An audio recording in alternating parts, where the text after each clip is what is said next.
J'ai fait énormément de choses. J'hésite beaucoup, tous ceux qui me connaissent, à parler d'études, parce que ce n'est pas ce que le peuple attend. J'ai fait des études parce que mes parents, qui n'ont jamais été à l'école, qui étaient des analphabètes, m'ont fait comprendre que si je vais m'en sortir, si je vais les aider, si je vais devenir quelqu'un, il faut aller à l'école. Et ma pauvre mère, elle est décédée il n'y a pas très longtemps. Personnellement. Elle m'encourageait, je vous assure, elle ne savait déchiffrer peut-être que les billets de banque, parce que tout le monde ne peut pas se tromper sur les billets de banque, mais elle ne savait pas écrire et lire le français. Mais elle m'encourageait. Et quand je lui dis j'ai tel ou tel diplôme, c'est pas ça le plus important pour elle. Qu'est-ce que ce diplôme peut faire pour nous? Qu'est-ce que ce diplôme peut faire pour le pays? Et voilà pourquoi je dis j'ai fait un certain nombre d'études qui m'ont amené aux États-Unis, au Brésil, au Japon, en Europe. Mais le plus important, c'est que je puisse me débrouiller. Et une fois que j'ai terminé une partie de mes études, j'ai voulu travailler, être comme les Blancs, avoir toutes les compétences possibles pour pouvoir travailler. Mais je voulais vous dire, il n'y a pas d'intrigue. J'ai toujours eu une seule identité. Mon passeport centrafricain. Mais cela n'a pas empêché de travailler dans le nucléaire. Cela n'a pas empêché de travailler dans les grandes entreprises françaises et européennes. Cela ne m'a pas empêché de travailler aussi dans les usines, mais pour pouvoir apprendre. Et vous avez parlé d'économie. J'ai voulu me spécialiser dans les problèmes du transfert des technologies. Et c'était la problématique de départ. Pourquoi nos pays sont en retard? Pourquoi les machines qui sont conçues, réalisées, fabriquées et dans les pays en développement, quand elles sont transférées dans nos pays, ne fonctionnent pas bien? Voilà un des aspects et j'ai fait des recherches à ce niveau-là. J'ai fait un certain nombre de conférences pour savoir toujours le pourquoi. Mais ce que j'ai retenu, et ça grâce à mes parents, l'intelligence est quelque chose de partagé.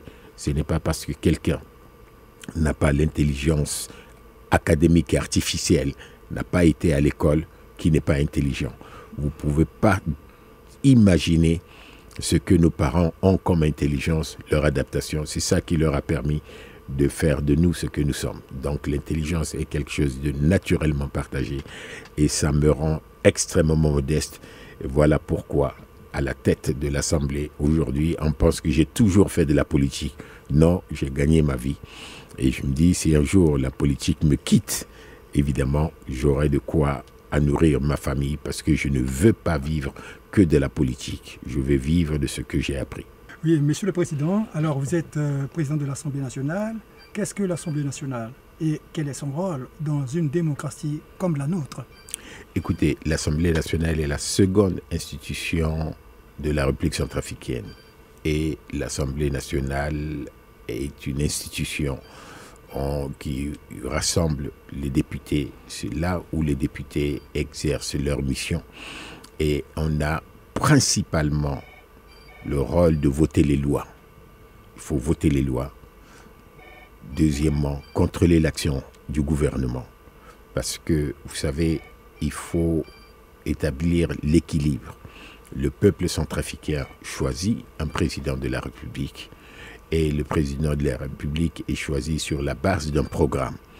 Et ce programme, le président ne peut pas répondre devant l'Assemblée nationale parce qu'il est au-dessus de toutes les institutions, il est le garant du bon fonctionnement des institutions. Et de ce point de vue, il y a des députés qui sont eux élus en même temps au suffrage universel, dont le rôle est de contrôler l'exécution du mandat que le peuple a donné au président de la République. Et à partir de cela, tout cela se débat à l'hémicycle, à l'Assemblée nationale. Donc une partie de la souveraineté du président est exercée par le Premier ministre en tant que mission, et cette mission est contrôlée à l'Assemblée nationale. Et voilà le rôle des députés. Il est évident que dans tous les pays, selon les institutions, selon la République, Le pouvoir peut être présidentiel ou semi-présidentiel. Semi-présidentiel, pour parler très simplement, ce sont les députés, c'est à partir des députés que le gouvernement est mis en place. Donc c'est un rôle extrêmement important. Sans cela, il n'y a pas d'équilibre des pouvoirs. C'est le but et c'est le rôle. Et il y a aussi la contribution, mais là, on aura le temps de parler de la contribution de l'Assemblée nationale. Monsieur le Président de l'Assemblée nationale, tous les deux numéros sont en train de sonner, le 75 99 60 57 et le 75 99 60 58. Tous les deux sont en train de sonner. Prenons quand même un auditeur avant de continuer. Allô? Oui, allô? Allô, je vous reçois. Votre nom? Arthur Piri. Arthur Piri. Oui. Alors, votre question? Je voulais d'abord remercier tout ce que vous faites et remercier le président de l'Assemblée nationale qui se prête à ce jeu. C'est un exemple qu'il donne pour les autres acteurs de la vie politique en République centrafricaine et pour la jeunesse tout court. Alors moi, je voudrais simplement demander au président de l'Assemblée nationale quel est son vœu absolu pour la consolidation des acquis démocratiques en République centrafricaine et pour la paix tout court en République centrafricaine. Merci. Monsieur le Président. Je vous remercie, M. Arthur Piri. Mon vœu, c'est ce que j'ai commencé dès le mois de mai, une fois qu'on a été élu 2016, à appliquer. D'abord, c'est respecter la Constitution. Il faut respecter la Constitution en reconnaissant d'abord que le peuple a élu dans cette vaste circonscription et unique qu'est la République centrafricaine, a élu Faustin Archange Touadéra, qui est le président de la République. Ensuite, le peuple a élu aujourd'hui 140 députés et ces 140 députés ont été élus chacune dans leur circonscription, mais à partir de là, chaque député est le représentant de la nation pour contrôler l'action du gouvernement, pour contrôler les activités du gouvernement, pour voter les lois, les bonnes lois, pour permettre à la population centrafricaine d'être, comme tous les peuples, heureuse, comme tout le peuple assuré de son bien-être. Et en dehors de cela, je suis radicalement contre, et c'est ce que je vais essayer de démontrer au cours de cette émission, démontrer qu'en dehors des élections, il ne peut pas y avoir un autre centre de pouvoir. On ne peut pas et on ne doit pas, parce qu'on a pris les armes, contester la légalité constitutionnelle. Nous devons accepter qu'il y a eu une élection et cette élection a amené le président de la République. Nous devons accepter qu'il y a eu des élections législatives qui ont amené les députés. Et c'est comme ça que s'établisse l'équilibre de force. Maintenant, je n'oublie pas que notre pays est en plein marasme.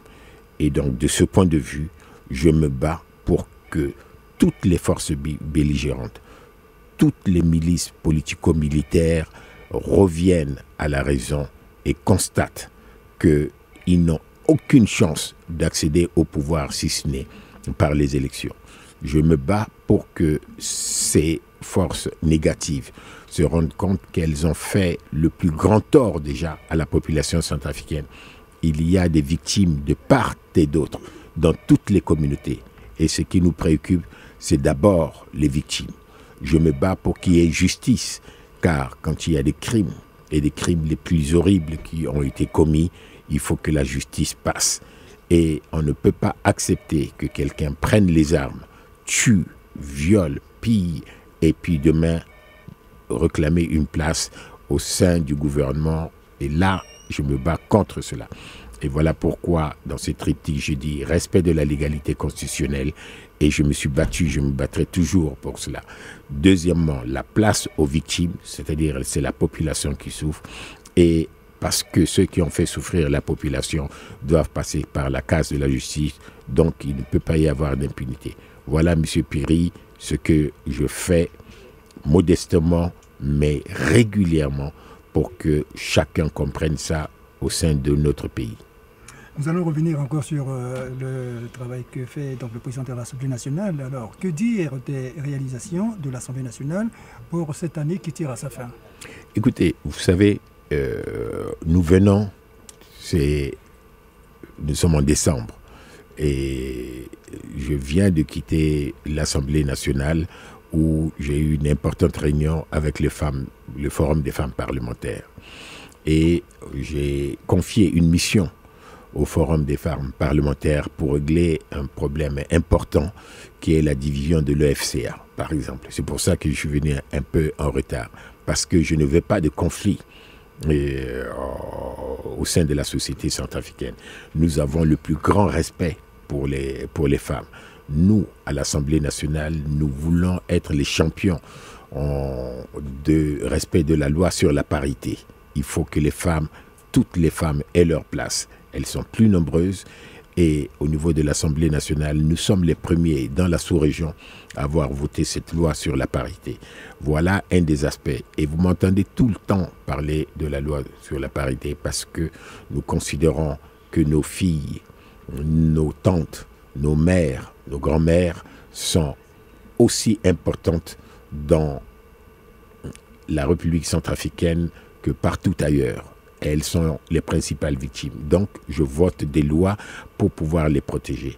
Mais ça ne suffit pas de voter les lois. Il faut en plus que les grands de ce monde viennent se rendre compte des réalisations de l'Assemblée nationale. Et c'est la première fois de toute l'histoire de la République centrafricaine que vous voyez toutes les principales personnalités internationales qui passent en République centrafricaine, passent à l'hémicycle pour délivrer un message. Ça, c'est une de nos plus grandes réussites, que ce soit le secrétaire général des Nations Unies, que ce soit la directrice générale du Fonds monétaire international ou la secrétaire générale de l'Organisation internationale de la francophonie. Je peux vous citer toute une série de personnalités qui sont passées. Mais en même temps, vous savez, et quand nous ne sommes pas d'accord, nous le disons, le ministre de la Défense de la République française est passé. Il venait nous annoncer le retrait des forces fangaris. J'ai pris la parole au nom de tous les députés et en tant que représentant de la nation pour lui dire qu'il était porteur d'une décision qui est trop grave pour la République centrafricaine parce que nos FACA n'étaient pas encore réorganisés. Nos FACA n'étaient pas encore équipés. Et au moment où il annonçait leur départ, nous ne sommes tributaires que de la seule force de la MINUSCA. Ce n'est pas suffisant. Il fallait attendre que nous formions suffisamment avec leur aide nos FACA, que nous les équipons et au fur et à mesure, ils pouvaient se retirer. Là, il fallait un certain courage de l'Assemblée pour pouvoir le dire. Et je le lui ai dit et je suis allé jusqu'à l'Assemblée française, l'Assemblée nationale française, pour dire la même chose à celui qui venait d'être élu, François Derugy, pour dire que je n'étais pas d'accord au nom de la République centrafricaine.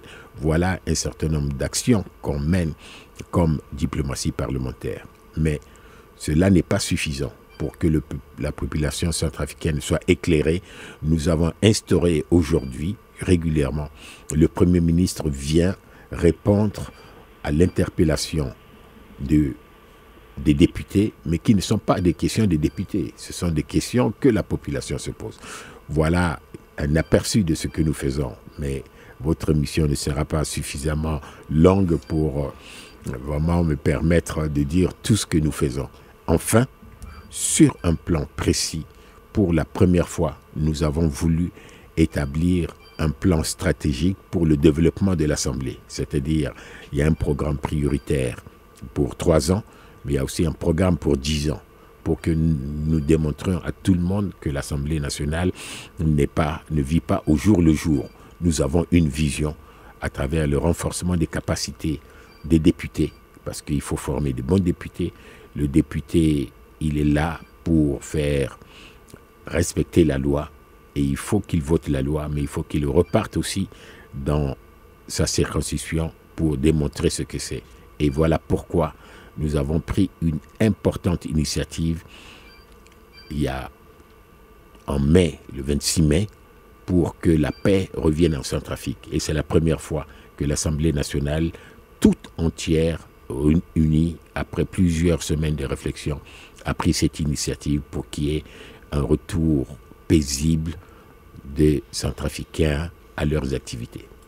Monsieur le Président de l'Assemblée nationale, dans vos propos, vous aviez souligné l'appui de l'Assemblée nationale au profit de la femme centrafricaine. Qu'en est-il concernant la jeunesse? Parce que cette jeunesse, elle est victime de la crise, mais elle est aussi actrice.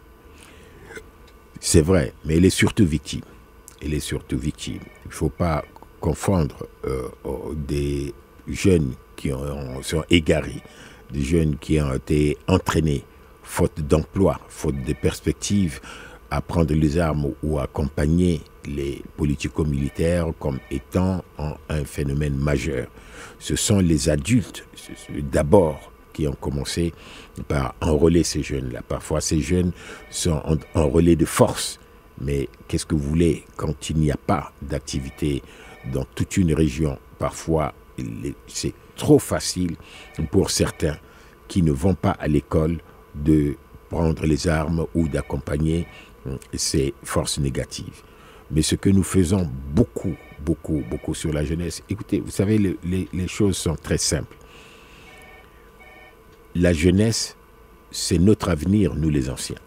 Si nous ne formons pas la jeunesse, si la jeunesse n'a pas de perspective, alors nous n'avons même plus d'espoir. Voilà pourquoi, aujourd'hui, exceptionnellement, je peux vous dire que j'étais le plus fier lorsque j'ai vu qu'il y a un exercice international de la part de l'UNICEF pour, ou en une journée, démontrer qu'un jeune peut prendre le pouvoir à l'Assemblée nationale. Et j'étais heureux que ce soit une jeune fille qui est venue présider l'Assemblée nationale à ma place, et ça a été viral dans toute la sphère UNICEF. C'est l'exemple de la République centrafricaine qui a été choisi. Vous avez suivi sur les zones internationales. Voilà ce que nous voulons faire pour la jeunesse, les encourager à prendre leurs responsabilités. Pas seulement qu'à étudier, mais à prendre leurs responsabilités aussi en tant que leader de demain. Monsieur le Président, une petite transition musicale avant de passer à nos auditeurs qui sont nombreux à appeler actuellement. Rétrospective de l'année 2017. Alors, on poursuit la prochaine question, Julio. Alors, rapidement, je reviens. Il y a une autre question, Monsieur le Président. C'est concernant les personnes handicapées. On a vu dans ce pays les personnes handicapées qui se plaignent parce que leur école ne s'arrête qu'au cours moyen deuxième année, CM2. Au niveau des hôpitaux, apparemment, il y a des lois pour qu'ils aient des soins gratuitement. Et pour eux, toutes ces lois ne sont pas respectées. Que fait l'Assemblée nationale par rapport à ça? Je pense que vous avez vraiment posé une très, très importante question. J'avais commencé cette émission, cher ami, en vous parlant de mon expérience en tant qu'ancien étudiant et en tant que consultant et enseignant en France. S'il y a un domaine sur lequel les pays développés sont en avance sur nous, c'est justement dans la prise en charge des handicapés. Vous ne pouvez pas aujourd'hui monter un bus sans qu'il y ait une plateforme pour qu'un handicapé puisse accéder au bus. Vous ne pouvez pas traverser la route sans pour autant voir comment les non-voyants sont pris en charge et respectés.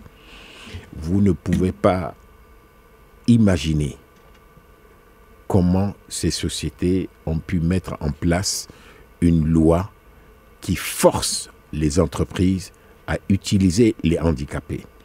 Le handicap peut arriver à tout le monde. Aujourd'hui, je peux quitter le studio, être renversé par un véhicule et je peux avoir les deux jambes broyées. Là, je suis handicapé. Je peux perdre la vue, je suis handicapé. Mais cela ne veut pas dire que je n'ai plus les moyens de vivre, de penser. Et tout ce qu'on peut faire dans ce pays sera insuffisant tant qu'on n'aura pas contribué largement à travers la loi à travers l'application, à faire en sorte que le handicapé soit vu autrement que comme un handicapé. Quand il y a un non-voyant, il peut travailler avec sa main et ses cerveaux.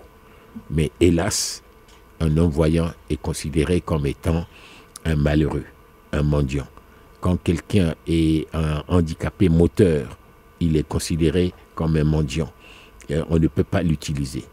Et malheureusement, quand quelqu'un a un handicap, on ne peut pas l'amener à l'école. Alors que, et c'est là où je ne veux pas être pédant, mais j'ai eu à travailler sur des logiciels pour permettre à des non-voyants de lire à travers leurs mains, d'écouter ou de dicter. J'ai pu travailler dans des entreprises où des handicapés moteurs lourds peuvent diriger et être des principaux responsables. Et moi, j'avais souhaité, même parmi un de mes amis, je disais que si j'avais eu la chance d'accéder à des postes importants au niveau de l'exécutif, j'aurais servi cela, utilisé cela comme étant un modèle. J'aurais pu un handicapé physique que tout le monde sait que c'est un handicapé, mais je l'aurais mis au gouvernement pour que les gens se rendent compte à travers cet exemple qu'un handicapé, c'est une personne comme nous. Il souffre tout simplement d'un handicap à un moment donné. Monsieur le Président, on a déjà grignoté 15 minutes sur la version Sango. Donc, tout de suite, on termine avec la version française. Quels sont vos vœux pour l'année 2018? Écoutez, c'est d'abord la paix. Vraiment la paix. Et croyez-moi, nous allons, au niveau de l'Assemblée, nous battre plus que davantage, nous resserrer les coudes pour que la paix revienne en Centrafrique. Nous allons renforcer nos actions, les actions parlementaires, pour aller là où cela est nécessaire, pour dialoguer, parler à tout le monde, pour que les hostilités cessent, pour qu'on dépose les armes et qu'on permette aux Centrafricains de vaquer librement à ces activités. Nous allons prendre encore plus d'initiatives, tant nationales qu'internationales, pour que les gens se rendent compte qu'il n'y a plus d'autre choix que de respecter la légalité. Et le respect de la légalité voudrait dire que ceux qui ont pris les armes pour revendiquer, ce n'est pas la voie. La voie, c'est le dialogue. Et je souhaite que les Centrafricains ne perdent pas cette espérance. Je souhaite qu'ils se mettent tous sur ce chemin, le chemin de l'espérance, pour aller de plus en plus encore loin vers son devenir qui est la paix, la sécurité et le bien-être. Monsieur le Président de l'Assemblée nationale, honorable Abdou Karim Mekassoua, je vous remercie d'avoir fait le déplacement dans nos studios. C'est moi qui vous remercie.